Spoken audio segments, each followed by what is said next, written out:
আজকের এই প্রতিবাদ সম্মেলন থেকে যেটা আমরা চাচ্ছি সবাইকে জানাতে, যে আমরা যেই বারবার হয়রানি হচ্ছে বাংলাদেশে যখন পৌঁছায় মানুষ অনেক বিধ্বস্ত অবস্থায় বাংলাদেশে পৌঁছায় 18 ঘন্টা 17 ঘন্টা 20 ঘন্টা জার্নি করে, তারপর যদি আবার এই ধরনের হয়রানির শিকার হতে হয়, আমরা বারবার সেটা দেখতে পাচ্ছি।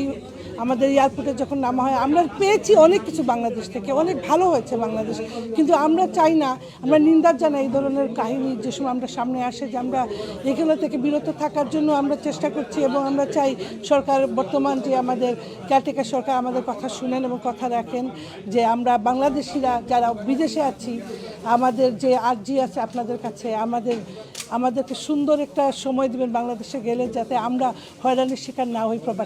প্রবাসীরা খুবই, আমরা কি বলবো, এতিমের মতো আমরা বাংলাদেশে যাই। তো আপনারা হাতে রইল আমাদের চা পাওয়া, যে আপনারা আমাদেরকে লুক আফটার করবেন। একটা প্রতিবাদ সভা গত সপ্তাহে আন্তর্জাতিক শাহজালাল আন্তর্জাতিক বিমানবন্দরে প্রবাসীদের উপর যে ন্যাক্কারজনক হামলা, এই হামলার প্রতিবাদে এবং ম্যানচেস্টার সিলেট ফ্লাইট বহাল রাখার জন্য এবং বিমানের ভাড়া সহনীয় পর্যায়ে নিয়ে আসার জন্য, এই সমস্ত কারণগুলো নিয়ে আজকে আমাদের এই প্রতিবাদ সভা, যেখানে স্বতঃস্ফূর্ত আদার কিছু অর্গানাইজেশনেরও এন্ডোর্সমেন্ট আছে।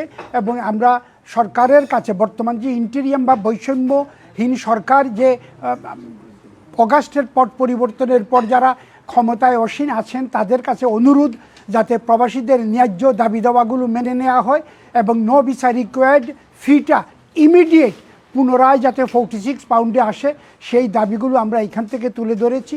এবং সরকারের কাছে তীব্র প্রতিবাদ জানাই যে শাহজালাল আন্তর্জাতিক বিমানবন্দরে যে ন্যাক্কারজনক প্রবাসী হয়রানি বা যাকে মারপিট করা হয়েছে, যদি একজন অন্যায় করে থাকে তাহলে তাকে আইনের কাছে সুপর্দ করা।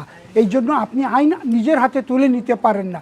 এটার তীব্র নিন্দা এবং বিচার বিবেকীয় তদন্ত দাবি করছি।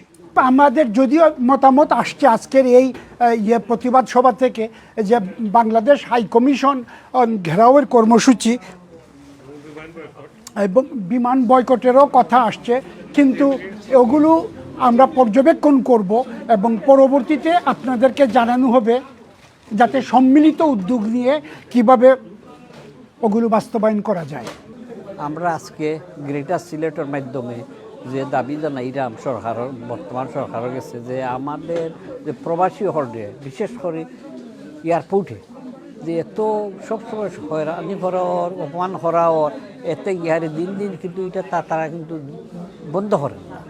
আর প্রবাসী হলেও বৈদেশিক মুদ্রা আমরাই দেয়ার তারা, এইটার মাধ্যমে দেশ কত উন্নত, কিন্তু আমরা তো প্রবাসীদের যে ধরনের অত্যাচার করে, এটা আজকে আমরা কঠোরভাবে এটা নিন্দা জানাইলাম, যাতে এগুলা তারা বন্ধ করে।